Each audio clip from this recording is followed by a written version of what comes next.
The rope bit into Jericho Maddox's neck as he kicked desperately at the empty air beneath his boots, his bound hands clawing at the coarse hemp that threatened to steal his last breath. The crowd below had gathered like vultures, their faces twisted with a bloodlust that made his stomach churn even as death pressed its cold fingers against his throat. Wait. The voice cut through the mob's jeers like a blade through silk. Cordelia Waverly pushed through the wall of bodies, her emerald dress torn from her mad dash across town, auburn hair wild from the wind. She had loved this man since they were children, running barefoot through wheat fields, and she'd be damned if she'd let them murder him for a crime he didn't commit. "I have proof," she screamed, waving a leather-bound journal above her head. "Proof that Jericho didn't kill Mayor Whitmore." Sheriff Calhoun spat tobacco juice into the dust, his hand hovering over the lever that would drop the platform beneath Jericho's feet. "Little lady, you best step back, for you say something you'll regret." Cordelia's hands shook as she opened the journal, her voice carrying across the square. "3 nights ago, Mayor Whitmore came to my boarding house, bleeding and terrified. He told me everything before he died, how Judge Grimsby and banker Aldrich Voss have been stealing from the town treasury, how they framed Jericho when Whitmore threatened to expose them." The crowd murmured, doubt creeping into their bloodthirsty certainty. Jericho's vision blurred as the noose tightened, but he could see Cordelia's face through the haze, the same face that had haunted his dreams during his years as a drifter, the same green eyes that had watched him ride away 7 years ago when he thought he wasn't worthy of her love. "She's lying." Judge Grimsby shouldered through the crowd, his black robes billowing like death's wings. "The girl's been sweet on the condemned man since childhood. She'd say anything to save his neck." But Cordelia held up a blood-stained handkerchief, embroidered with the mayor's initials. "He died in my arms, begging me to clear Jericho's name. We knew they'd pin his murder on an innocent man." Aldrich Voss appeared beside the judge, his banker's vest straining over his considerable belly. "That proves nothing. Execute the killer." The crowd began to turn, some calling for justice, others demanding Jericho's immediate death. Calhoun's weathered face twisted with indecision as he looked between the judge's furious glare and Cordelia's desperate plea. "I said execute him," Grimsby roared, lunging for the lever. But Cordelia was faster. She drew the small derringer from her reticula gun her father had given her. Before consumption claimed his life and fired a warning shot into the air. The crowd scattered like startled chickens, and in the chaos, she leaped onto the gallows platform. "Cut him down, or I swear I'll put a bullet in anyone who tries to stop me," she snarled, pressing the barrel against Sheriff Calhoun's temple. The sheriff's eyes widened as he realized this wasn't the sweet, bookish girl who ran the boarding house. This was a woman in love. There was nothing more dangerous in all of God's creation. The derringer's barrel trembled against Sheriff Calhoun's weathered temple as Cordelia fought to keep her voice steady. "I said, cut him down, Sheriff." Jericho's boots scraped desperately against the wooden platform as consciousness began to fade, the noose drawing tighter with each labored breath. The crowd below pressed closer, their shouts creating a cacophony of rage and confusion that echoed off the surrounding buildings. "You're making a mistake, girl," Calhoun whispered, his hand frozen on his holster. "Even if you're right about the judge, you're threatening a lawman. You're about to murder an innocent man." Cordelia shot back, her free hand reaching for the rope above Jericho's head. "Which one of us is breaking the law?" Judge Grimsby's face had turned purple with rage as he gestured wildly at the crowd. "She's lost her mind. Someone stop her before she kills us all." But it was Aldrich Voss who made the first move, his pudgy hand sliding toward the hideout gun tucked beneath his vest. Cordelia caught the movement in her peripheral vision and swung the derringer toward him without hesitation. "Don't even think about it, banker," she hissed. The distraction was all Jericho needed. Despite his bound hands and the noose around his neck, years of cowboy work had honed his muscles to steel. Managed to hook his boot around one of the platform supports and lever himself up just enough to gasp a lungful of precious air. "Knife," he wheezed, nodding toward Sheriff Calhoun's belt. "Cut the rope!" Cordelia kept the gun trained on Voss while reaching for the sheriff's blade with her left hand.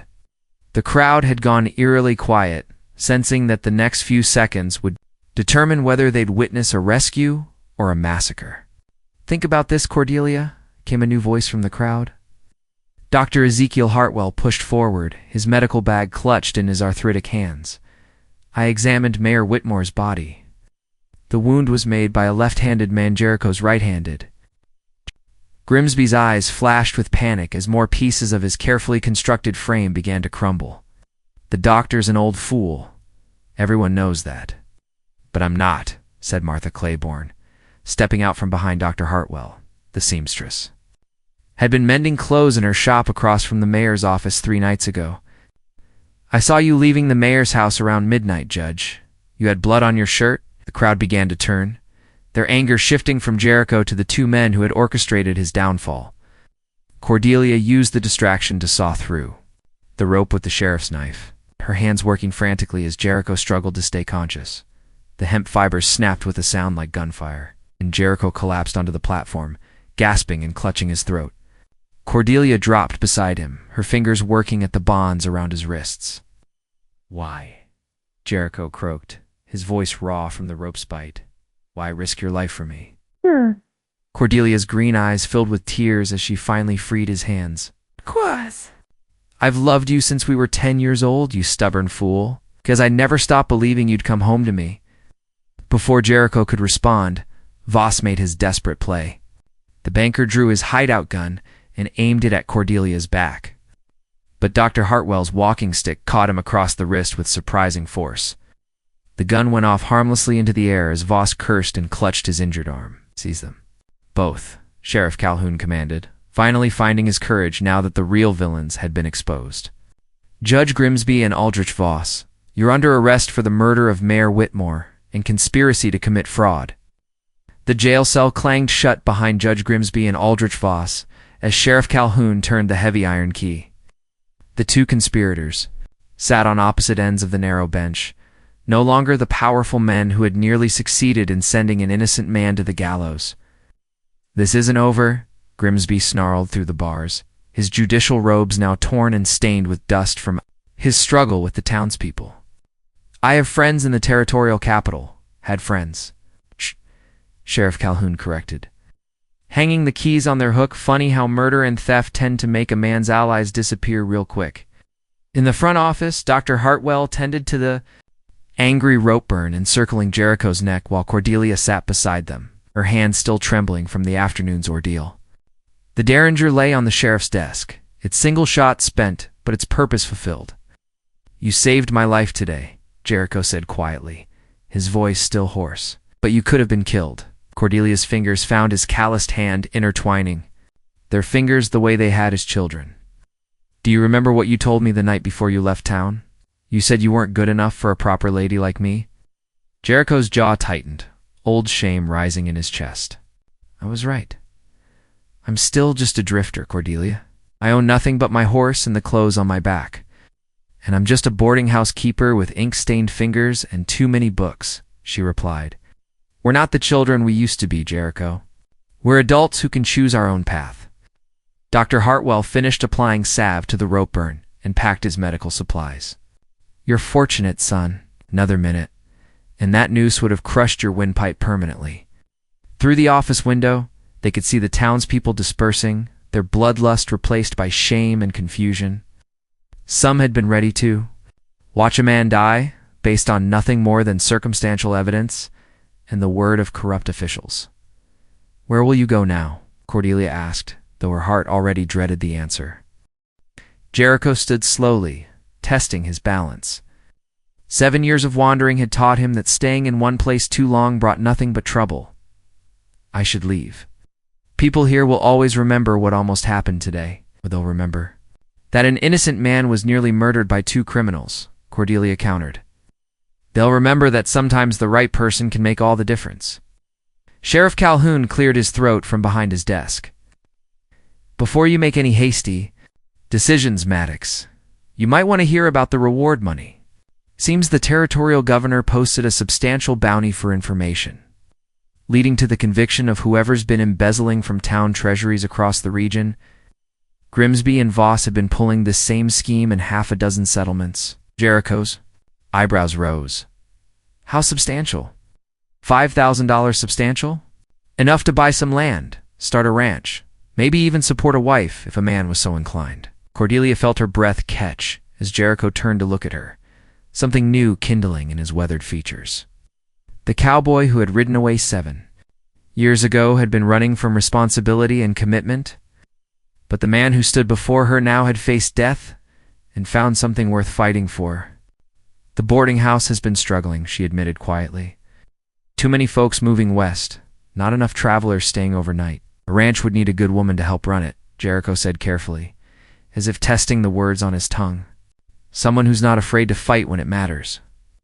And a woman like that would need a man who's not afraid to stay when things get difficult, Cordelia replied. Dr. Hartwell chuckled as he snapped his medical bag shut. Well, I'd say you two have some talking to do. But first, young man, you need rest and proper food. That neck of yours won't heal if you're gallivanting around making marriage proposals. Dawn painted the boarding house kitchen in shades of gold. And amber, as Cordelia prepared breakfast, her movements automatic after years of practice. But her mind was elsewhere, replaying every word of yesterday's conversation with Jericho. Every look that had passed between them. The back door creaked open, and she turned to find him standing in the doorway, his hat in his hands and the rope. Burn on his neck visible despite Dr. Hartwell's bandaging. He looked younger in the morning light, less like the hardened drifter she'd seen on the gallows, and more like the boy who used to help her gather eggs from her mother's chickens. Couldn't sleep? He said simply, stepping into the warm kitchen. Could one Cordelia poured coffee into 2 cups, her hands steady, despite the nervous energy coursing through her veins? I kept thinking about what you said yesterday about the ranch. Jericho accepted the coffee gratefully, wrapping his fingers around the warm ceramic. I've been thinking too. 7 years is a long time to run from something, Cordelia. Maybe. It's time I stopped running and started building something instead. She studied his face, searching for any sign of the restlessness that had driven him away before. And you think you can be happy here? In a small town where everyone knows your business, and the excitement is limited to harvest festivals and church socials. I think Jericho said slowly that I've had enough excitement to last several lifetimes. What I want now is something real, something lasting. Before Cordelia could respond, heavy footsteps echoed from the boarding house's front porch. Sheriff Calhoun appeared in the kitchen doorway, his expression grim. Sorry to disturb you folks this early, but we've got a problem. Judge Grimsby's nephew arrived on the midnight stage from Denver. Turns out he's a federal marshal, and he's demanding his uncle's release. Jericho set down his coffee cup with deliberate calm. On what grounds? Claims the arrest was illegal, that a territorial judge can only be removed from office by federal authorities. He's got paperwork that looks official. He's threatening to charge everyone involved in yesterday's events with kidnapping and assault on a federal official.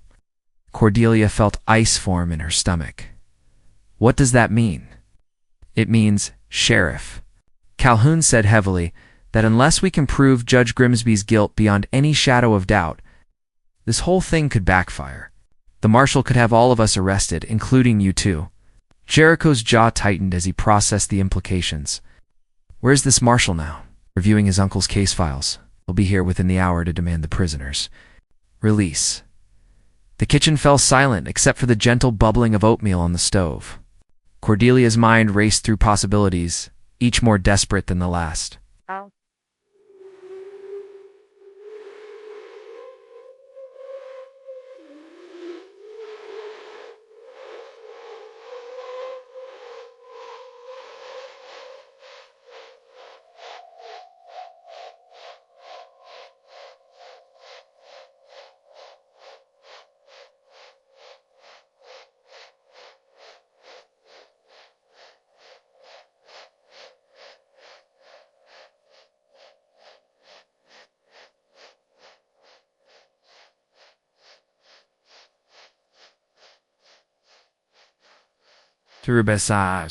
And Dr. Hartwell's medical evidence. But would it be enough to convince a federal marshal who was clearly biased in his uncle's favor?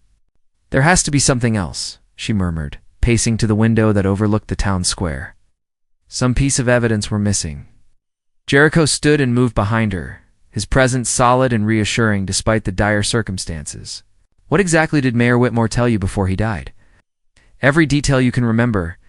Cordelia closed her eyes, forcing herself to relive those terrible moments when the dying man had stumbled into her boarding house. He said Grimsby and Voss had been skimming money from the town treasury for months. They were planning to disappear after the next tax collection, but Whitmore discovered their ledgers hidden in the judge's chambers. "The ledgers," Sheriff Calhoun said suddenly. "Did we search Grimsby's office? We were so focused on arresting them that we never searched for additional evidence," Cordelia realized. "If those ledgers still exist, they'd be proof enough to satisfy any marshal," Jericho finished. "But Grimsby's chambers are locked, and breaking in would only make us look more like criminals." Cordelia turned from the window, her green eyes bright with determination. "Not if we had permission from someone with legal authority to search them." She moved to the kitchen's writing desk and pulled out paper and ink. Dr. Hartwell served as a territorial magistrate before he retired to practice medicine. In the absence of the regular judge, he can issue search warrants for suspected criminal activity. Sheriff Calhoun's weathered face broke into a grin. "Miss Cordelia, you might just be the smartest person in this whole territory." The sun climbed higher as Dr. Hartwell carefully penned the search warrant, his arthritic fingers moving with practiced precision despite the urgency of their situation. Outside, the clip-clop of horses' hooves announced the federal marshal's approach to the jail. "There," Dr. Hartwell said, blotting the ink and affixing his official seal to the document. "This gives you legal authority to search Judge Grimsby's chambers for evidence related to the mayor's murder and the suspected embezzlement." Sheriff Calhoun tucked the warrant into his vest pocket. "Jericho, you and Miss Cordelia get to those chamber as quick as you can. I'll stall the marshal as long as possible." They slipped out the boarding house's back door and hurried through the network of alleys that connected the town's buildings. The courthouse stood at the far end of Main Street, its imposing brick facade casting long shadows in the morning sun. "The window," Cordelia whispered, pointing to a second-story opening that faced the alley. Oh, Judge Grimsby always kept it unlocked for air circulation. Jericho studied the distance from the ground to the window ledge. "It's a long climb, and if someone sees us, then we'll be in the same position we're in now," Cordelia said pragmatically. "At least this way we have a chance." Using an old wooden crate and Jericho's considerable height, they managed to reach the window. The judge's chambers were exactly as he'd left them the night before, his arrest papers scattered across the massive oak desk, law books pulled from their shelves, and the lingering scent of expensive cigars hanging in the air.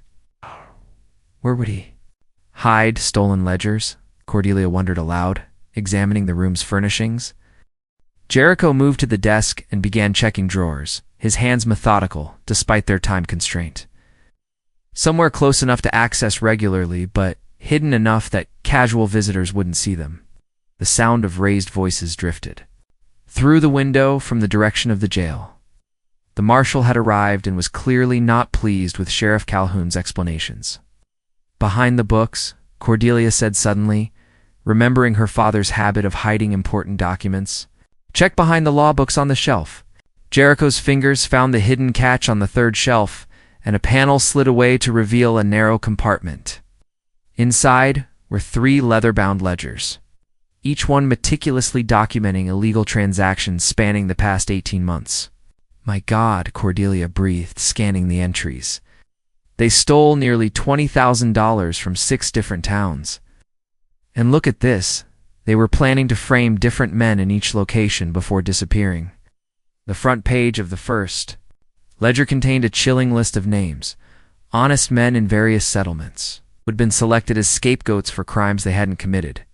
Jericho's name appeared at the bottom, along with detailed notes about his past and his relationship with Cordelia. "They chose me specifically because they knew you'd be devastated by my death." Jericho realized, his voice tight with anger.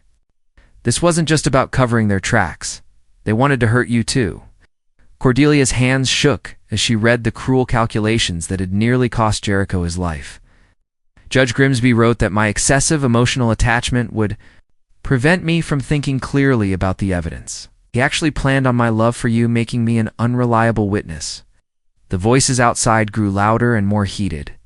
Through the window, they could see Sheriff Calhoun gesturing emphatically while a tall man in a federal marshal's badge stood with his arms crossed, clearly growing impatient. "We need to get these to the sheriff immediately," Jericho said, gathering the ledgers. But as they turned toward the window, the chamber door burst open. Aldrich Voss stood in the doorway, having somehow escaped from his cell. His banker's vest was torn, and his eyes held the desperate gleam of a cornered animal. "Thought you might come looking for those," he wheezed, brandishing a rusty pistol. "My partner and I are leaving this territory today, and we're not leaving any witnesses behind." "How did you escape?" Cordelia demanded, clutching the ledgers against her chest. Voss smiled coldly. "Amazing how a substantial bribe can convince a deputy to look the other way. Now hand over those books, and maybe I'll make your deaths quick." The rusty pistol trembled in Aldrich Voss's pudgy hands, but the desperation in his eyes made him more dangerous than any skilled gunfighter. Sweat beaded on his forehead as he stepped into Judge Grimsby's chambers, keeping the weapon trained on Jericho and Cordelia. "You should have minded your own business, girl," Voss snarled. "Your cowboy would be dead by now, and you'd be mourning him instead of joining him." Jericho shifted slightly, placing himself between Cordelia and the banker's gun. "You won't get away with this, Voss. The whole town knows what you've done." "The whole town knows what they think I've done," Voss corrected. "Without those ledgers, it's just the word of a few witnesses against two respected officials. My nephew will see to it that Judge Grimsby and I are cleared of all charges." Cordelia clutched the leather-bound books tighter. "These ledgers prove you've been stealing from 6 different towns? Even your nephew can't ignore evidence this damning, which is why those books are going to disappear." "Along with the 2 people who found them," Voss said, taking another step closer. "Now hand them over, or I'll put a bullet in your cowboy's chest and take them anyway." Wood echoed from downstairs as someone forced entry into the courthouse. Voss's eyes darted toward the door, his nervousness increasing. "That'll be Sheriff Calhoun," Jericho said calmly. "Oh." "You hear that, Voss? Your time's up." "Shut up," Voss screamed, his composure finally cracking completely. "I've worked too hard and stolen too much to let some lovesick girl and her drifter boyfriend ruin everything." He pulled back the pistol's hammer, but the years of soft living had made him slow and clumsy. Jericho lunged forward, catching Voss's wrist and forcing the gun toward the ceiling. The weapon discharged with a deafening roar, plastered raining. Down as the 2 men struggled, Cordelia pressed herself against the wall, protecting the ledgers while Jericho and Voss wrestled for control of the pistol. The banker was heavier, but Jericho's years of ranch work had given him strength and endurance that Voss couldn't match. Heavy. Footsteps pounded up the courthouse stairs as Sheriff Calhoun and his deputies responded to the gunshot. The door flew open just as Jericho managed to wrench the pistol from Voss's grip and send it skittering across the floor. "About time," Jericho gasped, pinning the banker to the ground. "Your prisoner escaped his cell." Sheriff Calhoun's face darkened as he surveyed the scene. "Deputy Morrison's been relieved of duty. Seems he had gambling debts that made him susceptible to bribery." Behind the sheriff, a tall man in a federal marshal's badge stepped into the chamber. His resemblance to Judge Grimsby was unmistakable, but his expression was one of disgust rather than family loyalty. "Marshal Grimsby," Sheriff Calhoun said formally, "I'd like you to meet the evidence that proves your uncle's guilt beyond any reasonable doubt." Cordelia stepped forward, offering the ledgers to the federal marshal. "These were hidden in your uncle's chambers. They document 18 months of systematic theft from 6 different territorial towns, including detailed plans to frame innocent men for crimes your uncle and Mr. Voss committed." Marshal Grimsby accepted the books with steady hands, his jaw tightening as he scanned the entries. After several long minutes, he closed the ledger and looked directly at his uncle's co-conspirator, who was now restrained by 2 deputies. "Mr. Voss," the marshal said quietly, "you and my uncle are going to spend the rest of your lives in federal prison. I'll personally ensure that you're both prosecuted to the fullest extent of the law." Voss sagged in the deputy's grip. The fight finally gone out of him. "Your uncle promised me we'd be protected by family connections." "My uncle, Marshal Grimsby," replied coldly, ceased to be family the moment he decided to become a criminal. Blood doesn't excuse corruption, and I won't allow his crimes to taint the reputation of federal law enforcement. As the deputies escorted Voss from the chamber, Marshal Grimsby turned to Jericho and Cordelia. I owe you both an apology. I came here ready to defend my uncle's innocence, but the evidence against him is overwhelming. You prevented a grave miscarriage of justice. Jericho rubbed his sore throat, where the rope burn was still visible beneath Dr. Hartwell's bandaging. We just wanted the truth to come out. The truth, Marshal Grimsby said, is that you nearly died for crimes you didn't commit, and Miss Waverly risked her life to save you. That kind of courage deserves recognition, not apology. 3 months later, the autumn air carried the scent of burning leaves and fresh-cut timber across the valley where Jericho's ranch was taking shape. The reward money had purchased 200 acres of prime grazing land, complete with a small creek and enough timber to build a modest but sturdy house.